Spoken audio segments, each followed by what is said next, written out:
Le jour où Abril a eu 7 ans, il n'y a eu ni gâteau, ni bougie, ni rire, seulement un ballon et une promesse brisée.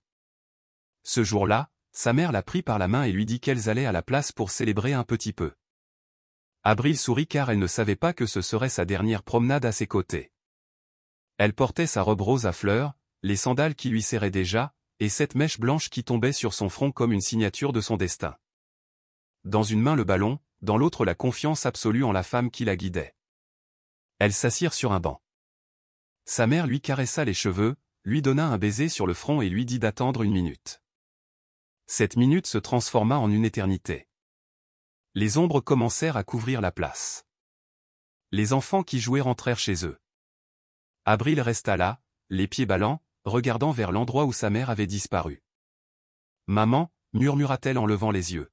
« Tu peux revenir maintenant. » Mais seul le vent répondit, poussant son ballon comme s'il voulait lui aussi s'échapper. La nuit tomba et les lumières jaunes des lampadaires illuminèrent son petit visage, révélant ses yeux de couleurs différentes, l'un plein de larmes, l'autre vide de réponses. Ce fut le jour où l'anniversaire d'une petite fille devint le pire jour de sa vie. Un jour dont Publa se souviendra, car au milieu de cette place, avec un ballon tremblant entre ses doigts, commença l'histoire la plus triste et la plus porteuse d'espoir que vous n'entendrez jamais. Tous les anniversaires ne sont pas heureux. Certains deviennent des cicatrices que même le temps ne peut effacer. Abril est né un 12 avril, en plein printemps mexicain, lorsque les jacarandas peignaient les rues de Publa en violet. Ses cheveux sombres tombaient en cascade, interrompus par une mèche blanche qui la rendait unique.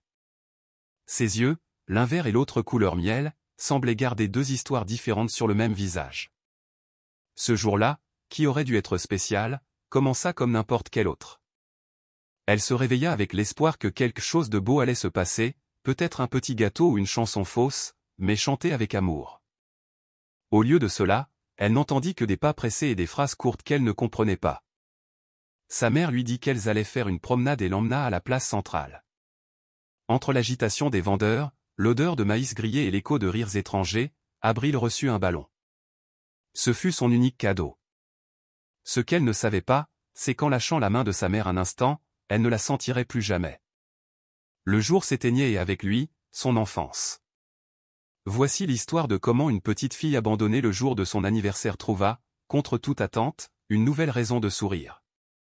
Si ce début a déjà touché votre cœur, abonnez-vous à cette chaîne, aimez, et dites-nous en commentaire de quel pays ou de quelle ville vous nous regardez, car aujourd'hui vous allez découvrir un anniversaire qui a changé une vie pour toujours. Le soleil de l'après-midi tombait doucement sur les rues pavées de Publa.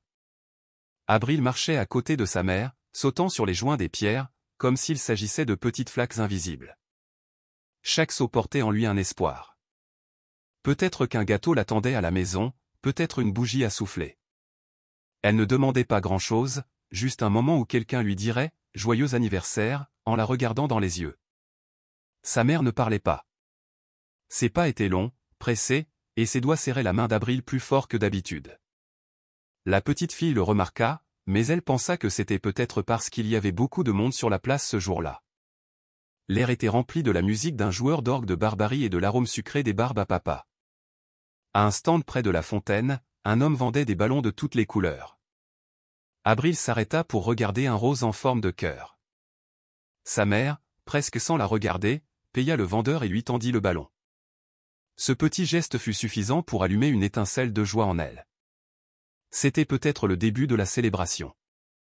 Elles s'assirent sur un banc près des vendeurs de tamales. La mère caressa la mèche blanche d'Abril, comme si elle voulait la mémoriser, et lui donna un rapide baiser sur le front. « Reste ici 1 minute, je vais chercher quelque chose, » dit-elle avec un sourire qui n'atteignait pas ses yeux. Abril acquiesça, sans soupçonner que ce seraient les dernières paroles qu'elle entendrait d'elle. Les minutes passèrent comme de lentes gouttes, tombant d'un robinet. D'abord 5, puis 10, puis 20.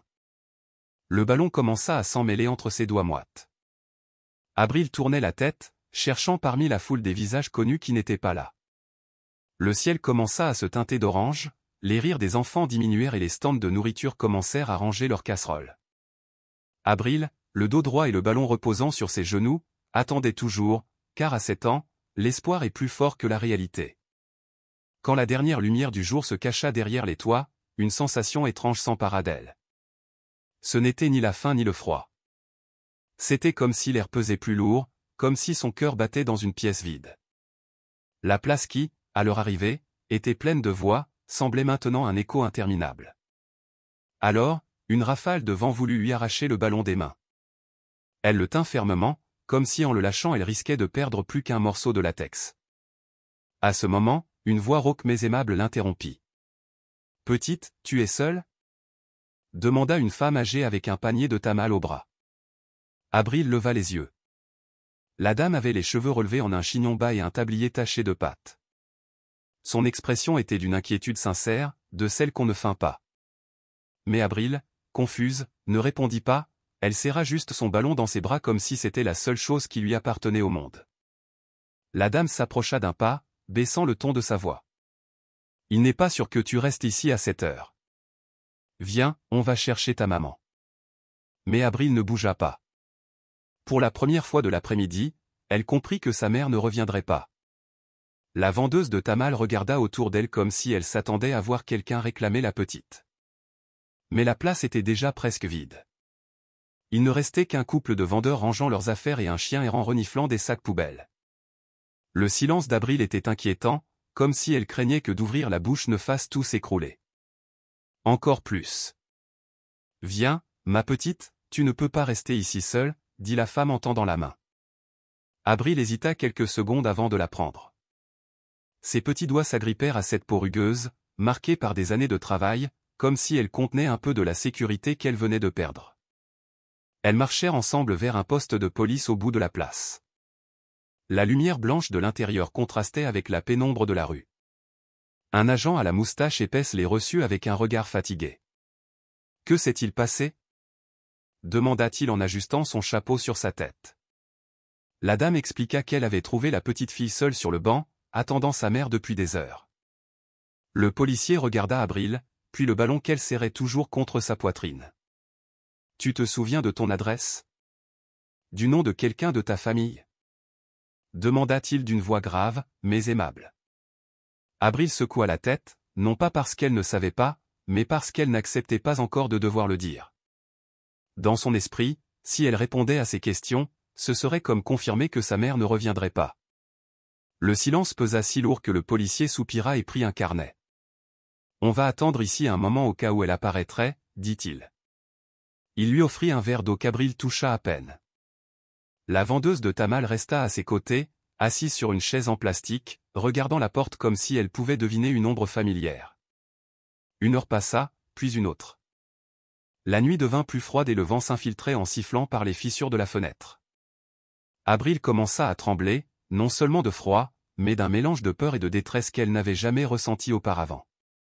Le ballon, de plus en plus dégonflé, semblait refléter son état d'esprit. Quand l'horloge du poste marqua 22 heures, le policier secoua la tête. Personne n'est venu. La vendeuse de tamales se pencha vers Abril et lui caressa les cheveux, écartant délicatement sa mèche blanche. « Ne t'inquiète pas, ma petite, cette nuit tu ne dormiras pas seule. » La petite la regarda surprise. Personne ne lui avait fait de promesse depuis le matin et cette phrase fut comme un rayon de lumière au milieu du blackout de sa vie. Elle se leva, serrant toujours son ballon dans ses bras, et suivit la femme dans les rues silencieuses, sans savoir que ce geste marquerait le début d'un nouveau chapitre de son histoire. La marche jusqu'à la maison fut silencieuse. Les rues de Publa semblaient dormir, illuminées seulement par les lampadaires qui projetaient de longues ombres sur les murs colorés.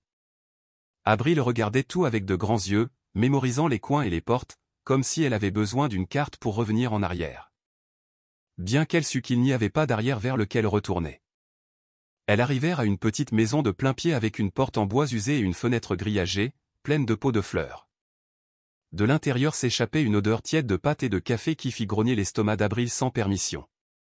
La femme poussa la porte et elles entrèrent, laissant derrière elles l'écho froid de la rue. L'intérieur était simple mais accueillant. Il y avait une table ronde avec des nappes, un petit poêle et un crucifix accroché au mur.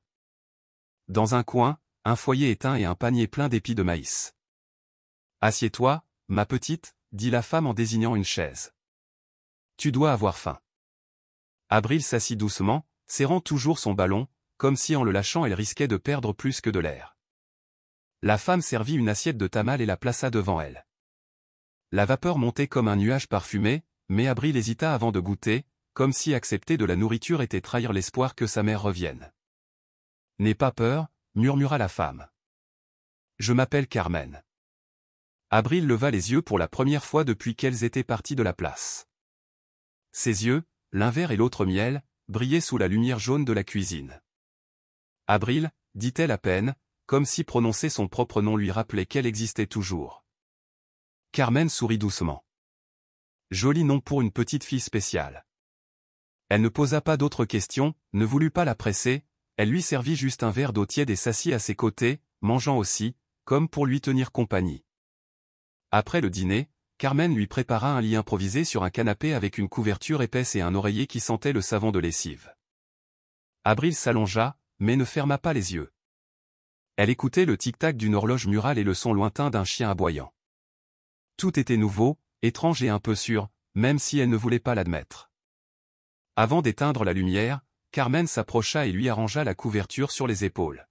« Bonne nuit, Abril. » La petite fille ne répondit pas, mais resta à regarder le plafond, serrant le ballon presque dégonflé contre sa poitrine, comme si c'était son dernier lien avec le jour où elle avait encore une mère. Cette nuit-là, il n'y eut pas de rêve, seulement des images floues du banc sur la place et de la voix de sa mère disant « une minute qui n'était toujours pas terminée. » L'aube arriva avec l'odeur du café fraîchement moulu et le son métallique d'une spatule frappant une poêle. Abril ouvrit les yeux doucement, confuse par le plafond qu'elle ne reconnaissait pas.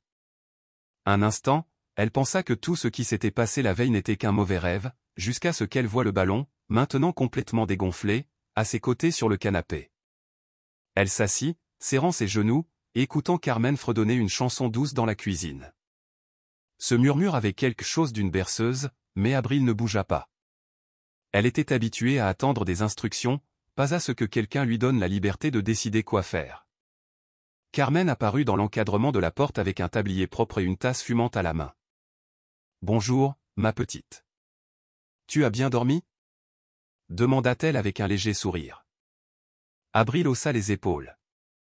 Elle ne savait pas comment répondre à quelque chose d'aussi simple. La femme posa la tasse sur la table et servit une assiette d'œufs brouillés et de tortillas chaudes.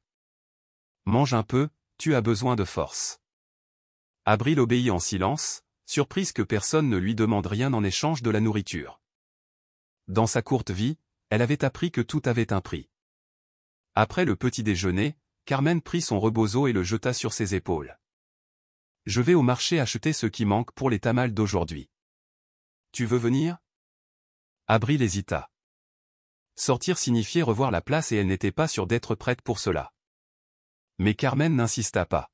« D'accord, reste si tu veux. N'oublie pas de fermer la porte à clé. » dit-elle, et elle sortit, laissant une odeur de maïs et de cannelle flotter dans l'air. Pour la première fois, Abril était seule dans un endroit sûr et cela lui faisait plus peur qu'elle ne le pensait. Elle se promena dans la petite maison, touchant doucement les objets, un chapelet accroché au mur, un vase avec des fleurs séchées, une photo en noir et blanc d'une jeune femme qui ressemblait à Carmen. Dans chaque coin, il y avait des signes d'une vie simple mais stable, un contraste douloureux avec la sienne, qui semblait faite d'adieu. Quand Carmen revint, elle la trouva assise par terre en train de dessiner avec un vieux crayon qu'elle avait trouvé sur la table. Abril avait tracé un banc, un ballon et deux mains qui ne se touchaient pas. Carmen ne dit rien, elle s'accroupit, lui caressa les cheveux et posa devant elle une fleur en papier qu'elle avait achetée au marché. « Pour que tu te souviennes que les belles choses peuvent aussi rester, » murmura-t-elle. Abril ne répondit pas, mais serra la fleur entre ses doigts. C'était la première fois depuis l'abandon qu'elle sentait que quelque chose pouvait être à elle. Plusieurs jours passèrent, au cours desquels la routine de Carmen commença à envelopper Abril comme une couverture chaude. Elle se levait tôt, préparait des tamales ensemble et, à la tombée du soir, Carmen les vendait au coin de la rue. Abril l'accompagnait, mais elle évitait toujours de regarder vers le centre de la ville. Pour elle, la place était un trou sombre où son enfance était tombée. Un matin, Carmen dit d'une voix tranquille, « Aujourd'hui, je dois aller vendre à la place. C'est jour de marché et il y a beaucoup de monde. » Abril sentit un frisson. Elle ne voulait pas y retourner, mais l'idée de rester seule à la maison lui semblait encore pire, alors elle acquiesça en cachant le tremblement dans ses mains. Le chemin fut un défilé d'arômes et de couleurs, étals de fleurs, fruits empilés, musique de mariachi, mais Abril voyait à peine. Chaque pas vers la place était comme marcher sur des cristaux invisibles. Quand elles arrivèrent, Carmen installa sa table près de la fontaine. L'eau tombait dans un murmure constant, le même qu'Abril se souvenait du jour de son abandon. Elle resta immobile, regardant un banc vide à quelques mètres. C'était le même où elle avait attendu et attendu jusqu'à ce que le ciel devienne noir. Carmen remarqua son regard fixe et arrêta de ranger les tamals. « C'est ce banc » demanda-t-elle doucement. Abril avala sa salive et baissa les yeux. Elle n'avait pas besoin de répondre. Le murmure de la place s'estompa dans son esprit, remplacé par l'écho de ce « une minute » qui ne finit jamais. Elle s'accrocha à la table comme si c'était la seule encre qu'elle avait.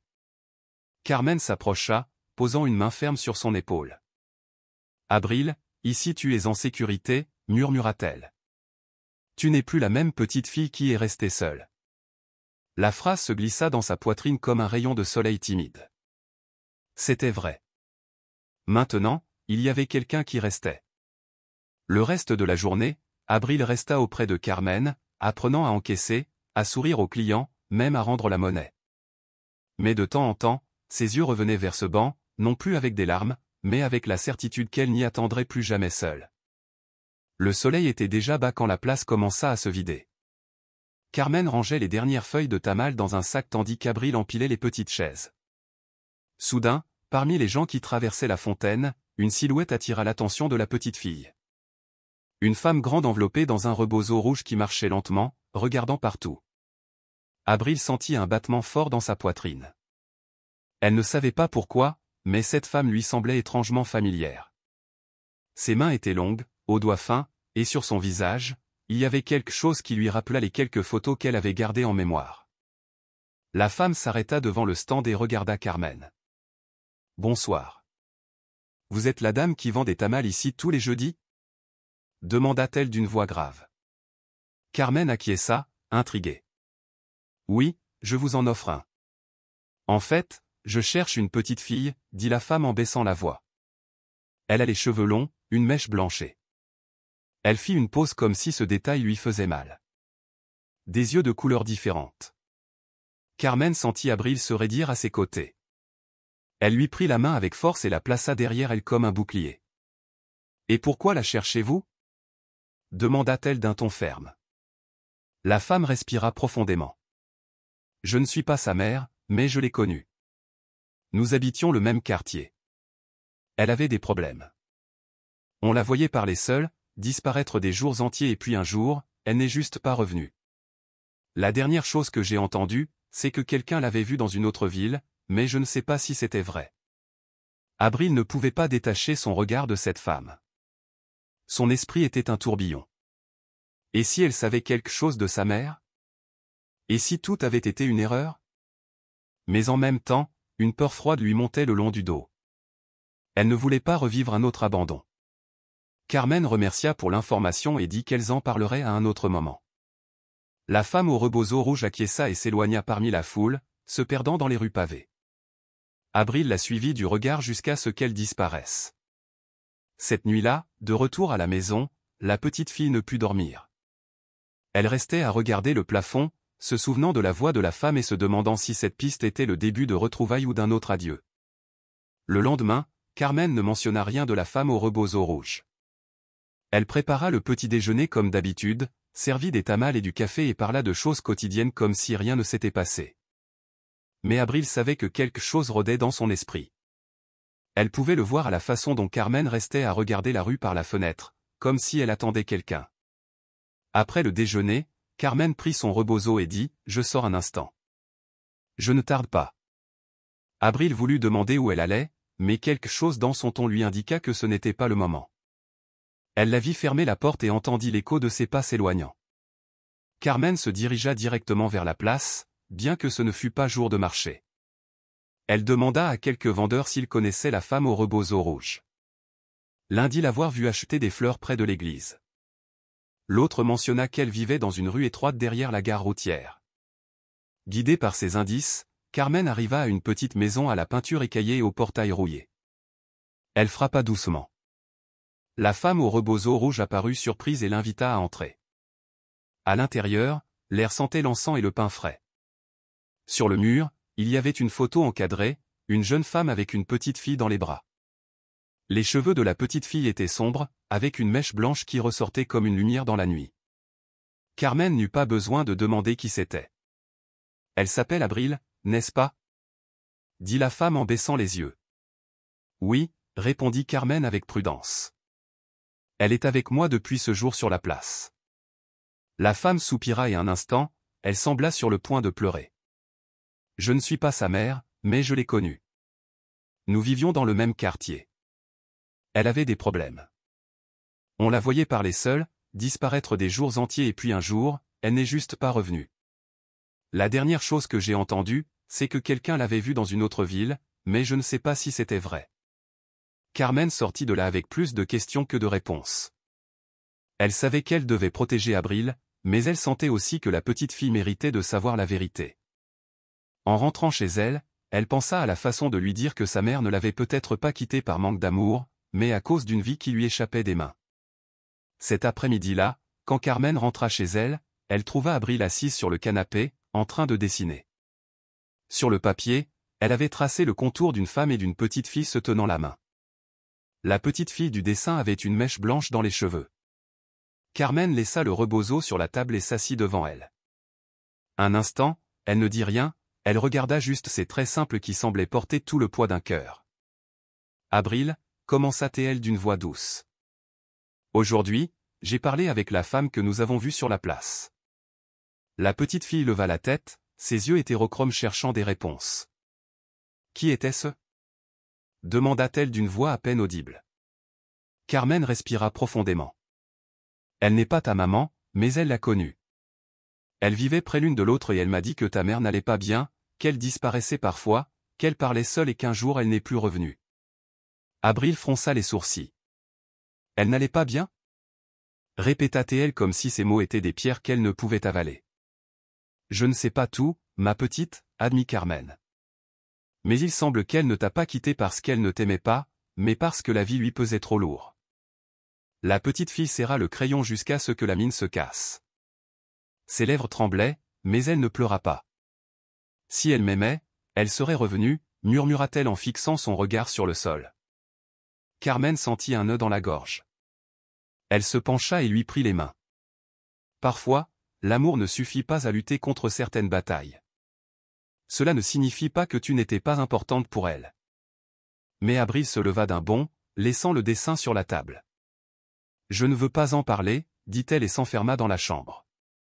La porte resta entr'ouverte et Carmen l'entendit s'installer dans son lit, serrant sa couverture comme si elle voulait disparaître à l'intérieur. Cette nuit-là, la maison fut plus silencieuse que jamais. Carmen comprit qu'elle avait planté une graine difficile et que peut-être la vérité tarderait à fleurir. Pour l'instant, elle ne pouvait qu'attendre et rester. Les jours suivants furent lents et silencieux. Abril évitait de parler de sa mère et Carmen n'insistait pas, mais la distance entre elles se notait dans les gestes. La petite fille mangeait en silence, dormait avec la couverture jusqu'à la tête et passait des heures à dessiner seule dans un coin. Un après-midi, pendant que Carmen préparait des tamales, un orage soudain commença. Le ciel s'obscurcit comme s'il faisait nuit et la pluie frappa le toit avec force. Un coup de tonnerre secoua les fenêtres et Abril, qui était dans le salon, fit un bond et courut vers la porte. « Où vas-tu » demanda Carmen effrayée. « Chercher maman » répondit-elle sans réfléchir, les larmes aux yeux. « Elle doit être seule. » La phrase foudroya Carmen comme un éclair. Elle laissa ce qu'elle faisait et s'approcha. « Abril » dit-elle, se mettant à genoux devant elle. « Je sais qu'elle te manque, mais sortir maintenant est dangereux. » La petite fille tremblait, regardant la rue comme si à tout moment une silhouette connue pouvait apparaître. Carmen lui prit la main. « Je ne peux pas te promettre que nous la retrouverons demain, mais je peux te promettre que je ne partirai pas. Peu importe la pluie, peu importe la nuit, je reste. » Abril la regarda avec ses yeux bicolores, cherchant une fissure dans ses mots. Mais elle n'en trouva aucune. Elle ne vit qu'une femme trempée de sincérité, qui était prête à partager le froid et la tempête si nécessaire. La petite fille poussa un long soupir et pour la première fois depuis l'abandon, elle se laissa embrasser. Carmen l'enveloppa de son rebozo et la ramena sur le canapé. Là, assises ensemble, elles écoutèrent la pluie tomber comme un rideau qui fermait un chapitre de peur pour en ouvrir un nouveau de confiance. Cette nuit-là, Abril dormit avec la main de Carmen entre les siennes. Elle ne dit rien, mais ce geste silencieux fut la réponse que Carmen avait attendue depuis le premier jour. La petite fille commençait enfin à croire que quelqu'un pouvait rester. Un an s'était écoulé depuis cet après-midi où Abril, un ballon à la main, avait vu son monde se briser. 12 mois qui transformèrent le silence en rire timide et la peur en une confiance qui grandissait comme une plante bien entretenue. Carmen était devenue bien plus qu'une gardienne. Elle était son refuge, son enseignante, sa famille. Arriva de nouveau le 12 avril.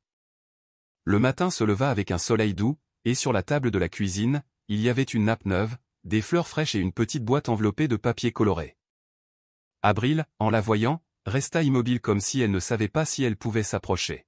« C'est pour toi, ma petite, » dit Carmen en souriant. Abril toucha la boîte de main tremblante.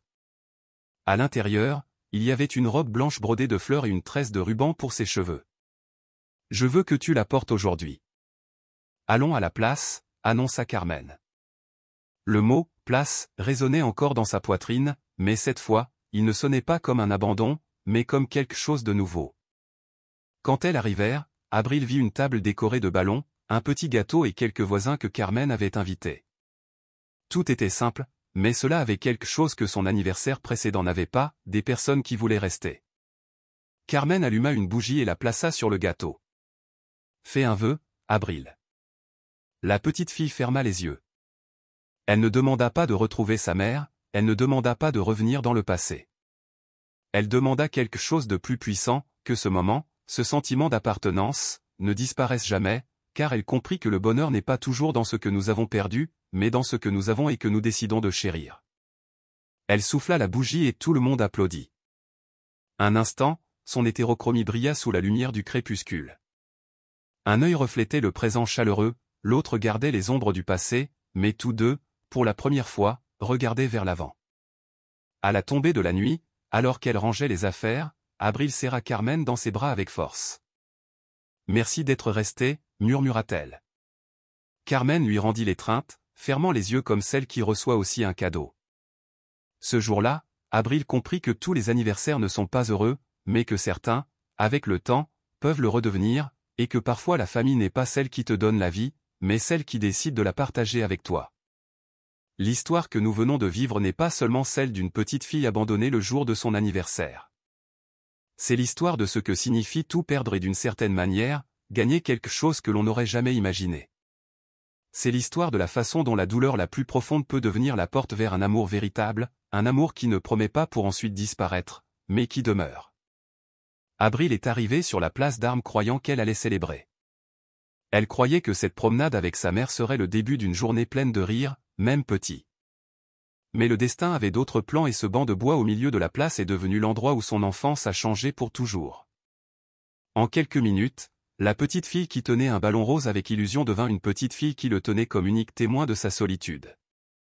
Cette image, une petite fille hétérochrome, aux cheveux longs avec une mèche blanche, vêtue de rose, assise seule tandis que les ombres s'allongeaient, aurait pu devenir une photographie oubliée, une scène de plus parmi des milliers d'histoires anonymes d'abandon.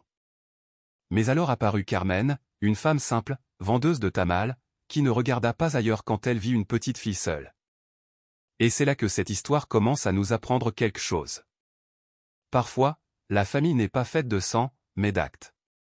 Carmen n'est pas arrivée avec de grands discours ni des promesses vides. Elle est arrivée avec une main ferme, avec de la nourriture chaude, avec un canapé improvisé comme lit. Elle est arrivée avec sa présence, et cette présence est devenue le fil invisible qui a soutenu Abril pendant ces premiers jours où le « pourquoi ?» résonnait dans sa tête sans réponse. Avec le temps, Abril commença à comprendre que Carmen n'essayait pas de remplacer sa mère. Elle n'essayait pas d'effacer la douleur, car il y a des blessures qui ne s'effacent pas, on apprend juste à vivre avec. Mais elle essayait de construire quelque chose de nouveau, un espace sur où la petite fille pourrait de nouveau faire confiance, où elle pourrait se tromper, rire, pleurer et ne pas craindre qu'une minute se transforme en un adieu. Le moment de l'orage fut décisif. En entendant le tonnerre, elle voulut courir chercher sa mère. Cette impulsion révèle quelque chose que tout le monde, même les adultes, ressent, quand nous avons peur, nous cherchons à retourner à l'endroit que nous considérons comme notre foyer, même si cet endroit nous a blessés.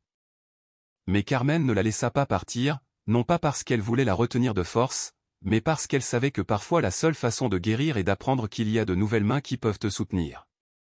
Et là, sous le son de la pluie, Abril entendit les mots qui changeraient sa façon de voir le monde, « Je reste ». Ces 3 mots, simples et sans fioriture, valurent plus que n'importe quel cadeau. Parce que quand quelqu'un a été abandonné, la plus grande richesse qu'il puisse recevoir est la certitude que cette fois, il ne sera pas laissé derrière. Et Carmen tint sa promesse. Jour après jour, semaine après semaine, mois après mois, elle fut là. 1 an plus tard, arriva un autre 12 avril et cette fois, il n'y eut pas de banc froid ni d'attentes éternelles. Il y eut une table décorée de fleurs, un petit gâteau, des ballons qui ne s'envoleraient pas au vent. Il y eut des voisins qui se joignirent, non par obligation, mais parce qu'ils voulaient voir cette petite fille sourire. Et il y eut une bougie, une seule, mais allumée avec plus d'amour que ce qu'Abril avait imaginé dans toute sa vie. Quand elle ferma les yeux pour faire un vœu, elle ne demanda pas de retrouver sa mère, elle ne demanda pas de revenir dans le passé. Elle demanda quelque chose de plus puissant, que ce moment, ce sentiment d'appartenance, ne disparaisse jamais, car elle comprit que le bonheur n'est pas toujours dans ce que nous avons perdu, mais dans ce que nous avons et que nous décidons de chérir. Cette histoire nous laisse plusieurs leçons que nous ne devrions pas oublier. Premièrement, que nous ne connaissons jamais le poids d'un acte de gentillesse. Carmen aurait pu poursuivre son chemin cette nuit-là sur la place, pensant que quelqu'un d'autre s'en occuperait, mais elle décida de s'arrêter et ce simple acte a changé une vie entière. Deuxièmement, que l'abandon laisse des cicatrices, mais ces cicatrices peuvent devenir des marques de force. La mèche blanche dans les cheveux d'Abril et ses yeux hétérochromes n'étaient pas seulement des traits physiques, c'étaient des symboles visibles qui rappellent que ce qui est différent, ce qui nous rend uniques, peut être beau et précieux. Et troisièmement, que les familles ne se définissent pas uniquement par les noms de famille ou la génétique, elles se définissent par la décision quotidienne d'être là. Peut-être qu'Abril ne reverra jamais sa mère. Peut-être qu'un jour elle découvrira toute la vérité et que cette vérité fera plus mal que nous ne l'imaginons. Mais elle ne sera plus la même petite fille qui attendait sur un banc sans savoir quoi faire. Maintenant, c'est une petite fille qui sait qu'elle mérite l'amour, le respect et un foyer où elle peut être elle-même. Et cela, pour quelqu'un qui a été abandonné, est un cadeau qui vaut plus que tout autre. Si vous écoutez cette histoire et qu'à un moment donné vous vous êtes senti comme Abril, je veux que vous vous souveniez de quelque chose, votre valeur ne dépend pas de qui est resté ou de qui est parti. Votre valeur est en vous et dans les personnes qui, comme Carmen, choisissent de vous voir et de rester. Et si jamais vous avez l'occasion d'être cette Carmen pour quelqu'un d'autre, ne la laissez pas passer, car un acte de présence peut changer un destin. Aujourd'hui, quand nous pensons à Abril, nous ne la voyons pas seule sur une place froide. Nous la voyons entourée de gens qui l'aiment, soufflant des bougies, serrant Carmen dans ses bras avec gratitude. Nous la voyons avec sa mèche blanche brillant au soleil, avec ses yeux hétérochromatiques, reflétant 2 mondes, celui de la douleur qu'elle a vécue et celui de l'espoir qu'elle a construit. Nous la voyons sourire non pas parce qu'elle a oublié, mais parce qu'elle a appris que son histoire ne se termine pas par l'abandon, mais par les retrouvailles avec l'amour. Et ainsi, chaque 12 avril, Abril ne célèbre pas seulement son anniversaire, elle célèbre le jour où, sans le savoir, elle est née à nouveau.